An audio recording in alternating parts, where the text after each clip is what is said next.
Alright, I do apologize. I have a bit of a cough drop in my mouth. But recently I talked about the Sonic movie. And potentially, what could come from it.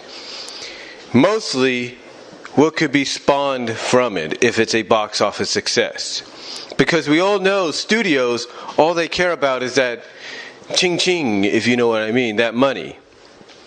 And if a movie like Sonic, despite how people feel about it, makes enough money to make its production money, the money that went behind it, back, then there's no doubt a sequel will be considered, if not already in the works.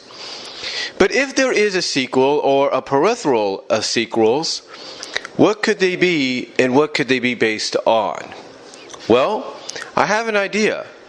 So hear me out. I think you might like what you hear.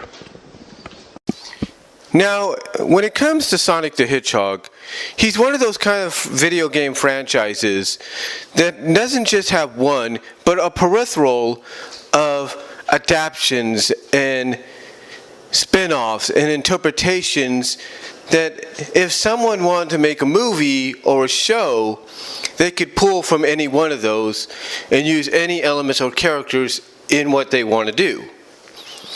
As far as Sonic as a movie goes, if the movie is a success and it makes its money back, there's no doubt Paramount and Sega will want to do a sequel. But what would the sequel be based on? Well, there's a whole variety of ideas out there. One idea that they could go with is basing it in the games. In other words, using the game elements as well as introducing game characters. Like, for example, a lot of folks hope that maybe towards the end of the film, they'll see Tails in some shape or form. Hopefully a near game accurate Tails. And if that's the case, and let's say it's at the end, that sets us up for a sequel. I mean, the end of the trailer pretty much, I think, gives away a post-credit scene or whatever, and that somewhat sets up the idea that a sequel could be happening too. So they could do that. They could pull from the game world, and they could use game characters like Tails and Knuckles and Amy Rose. Imagine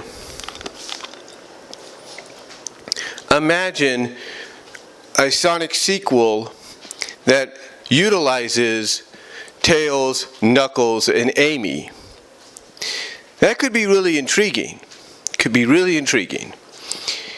How would it be done? What would it be based on? Who knows? I mean, they could use the story elements. They could combine the story elements into a new story of Sonic and Tails going up against Knuckles because Knuckles has been duped by Eggman, Robotnik, into thinking Sonic's bad. How Amy Rose fits in? It's real simple. Amy could probably be brought in as a fan of Sonic's like she originally was, or just someone that, let's say, grew up alongside Sonic. Finally do a proper, she's the same age as Sonic interpretation deal, as some fans would probably say, and maybe potentially make her a love interest if they wanted to go the game route for a potential sequel or so.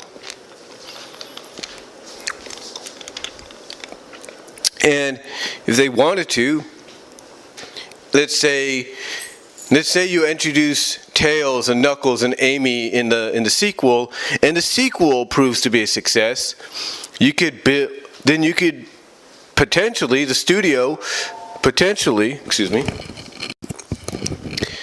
like I said, potentially, if the sequel proves to be a success with the inclusion of these new game characters, then maybe the studio could decide to go the game route and say, you know what, the original game adaptation of Sonic is a better choice to base movies off of. And if that happens, and that proves to be a success, well, not just with, like I say, this movie upcoming, but let's say a potential sequel, then who knows what else they could span from a series of Sonic movies based around specifically the game versions of Sonic. I mean, a third movie, you could bring in maybe Shadow and Rouge. And maybe you build up to a fourth movie, like let's say Avengers did. It took more than 4 movies, but you get the idea. But you build up to maybe a fourth movie that potentially introduces, chaos, perfect chaos. That could work. I mean, like I said earlier, there's a whole list of potential ideas that they could utilize, they could pull from to do a movie. And like I said, if the game versions of Sonic are prove to be the more successful ones, let's say in a sequel and many more to come, and many more after that, and that's the route they decide to go, then more power to them. But then again, they could also choose from another adaptation or another interpretation of Sonic, and that's one that a lot of fans feel really offers more of an opportunity to do movies, to really, take elements from and characters from, and in their minds, put them into a movie where they would probably fit perfectly fine. And that's the animation version, like I said. That's the animated version. But what animated version could they pull from? Now, some could say, well, maybe someone's a fan of Sonic Underground, and maybe they'll bring in Sonia and Manic. That potentially could happen. Maybe they'll bring in the villains Dingo and Sleet and align them with Robotnik. That could potentially happen. But then again, you also have Adventures of Sonic the Hedgehog, and you could bring in characters like, say, Breezy. Maybe not everybody knows who she is, but a movie could work. A movie could help in that department. Or you could introduce a movie version of Scratch and Grounder and Coconuts as comic relief henchmen for Robotnik. Again, possibilities are endless. But the one that a lot of fans feel could really contribute to a film and would really fit into a film-like environment is Sonic SatAM. And characters like Bunny Rabbit, Sally Acorn, Antoine, Rhoda, Dulcie, the list goes on. But if they're brought in, are they brought in the sequel? I would say yes.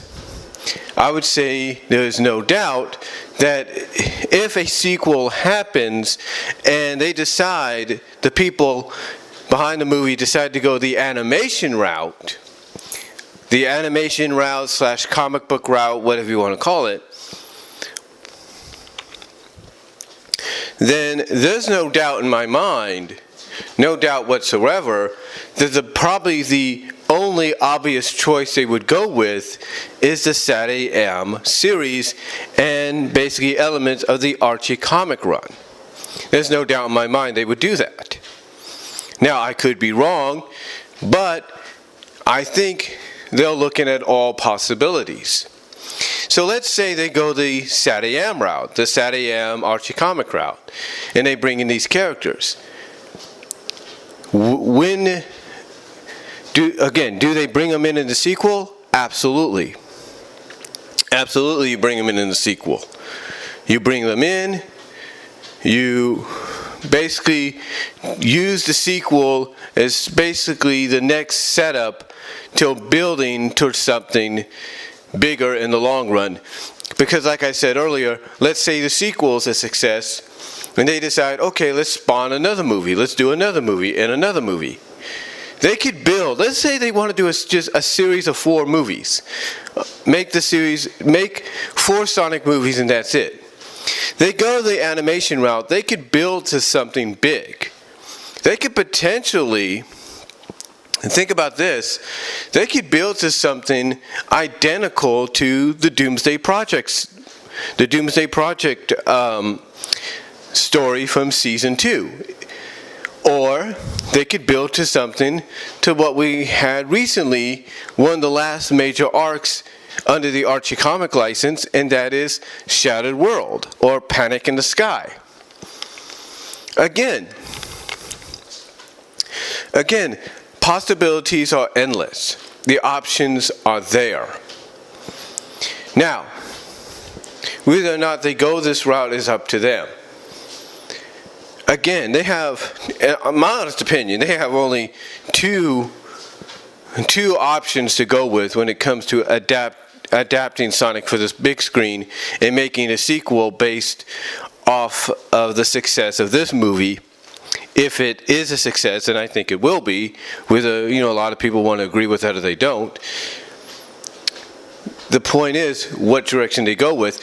And like I said, they go the animation route, especially the SatAM, Archie Comics route or whatever, then the door is open for them to do a lot more with not just the elements presented to them, but also with the characters they could utilize. And when one thinks about it, it introduces a new audience. It introduces a new audience to characters like Sally, like Rotor, like Bunny, like Antoine, like Dulcie, if they want to utilize those characters. It opens the door and introduces them to a new audience. A new audience that might, just, watch the cartoon thanks to Stars on Demand and see the characters like that, or even read the comics that maybe, let's say, the brother or the sister or even their father may have collected when they were young. The point is, opportunity presents itself right here for Paramount, for Sega, if they want to do a sequel with these characters. They want to go the animation route. Now, there is a third option because it's more recent, and that is the IDW option. The IDW option could be an option to go with. You got a newer, freshly coded environment to work with. You have new established characters, or new characters that you want to establish. They could go that route for a sequel, and that probably would be good. I mean, you already have some characters that some fans do get behind, could get behind, like Whisper and Tangle. So, again, that possibility is there. But more than likely, I think the second option or the first option will be the two best ones they go with. The IDW one, it's an option, but I think it's a long shot option. Overall, what I'm trying to say is, when it comes to the Sonic movie coming out in November, there's no doubt it's going to probably make its money back. And by doing so, it's going to motivate Paramount and Sega and Jeff Fowler to want to do a sequel, if not a series of sequels. Remember, nobody thought that Teenage Mutant Ninja Turtles, when Paramount and Nickelodeon released that live-action movie with Megan Fox, no one thought that was going to be a success and make its money back, and it did, and thus we got Out of the Shadows.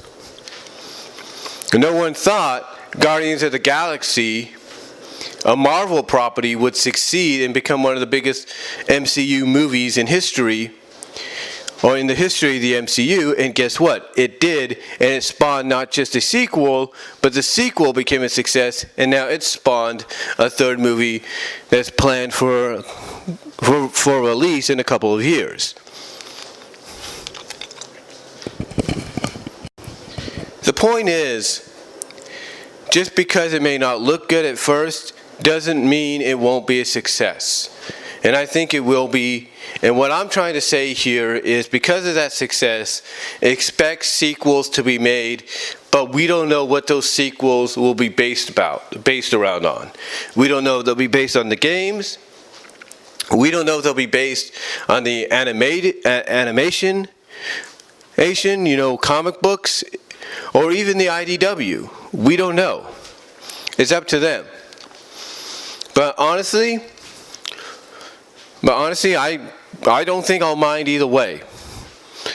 Because I think with the right people behind it, a sequel to this movie could be just as successful as this movie potentially could be. But that's all I'm going to really say, though, guys. Let me know what you all think. Jaime-tude, James Sullivan, MJ Knight. Let me know what you all think of what I had to say. What do you think would be the best option for Paramount and Sega and the team behind this movie to go with as far as a sequel, a potential sequel goes? Let me know down below. Comment if you like, and I'll talk to y'all later.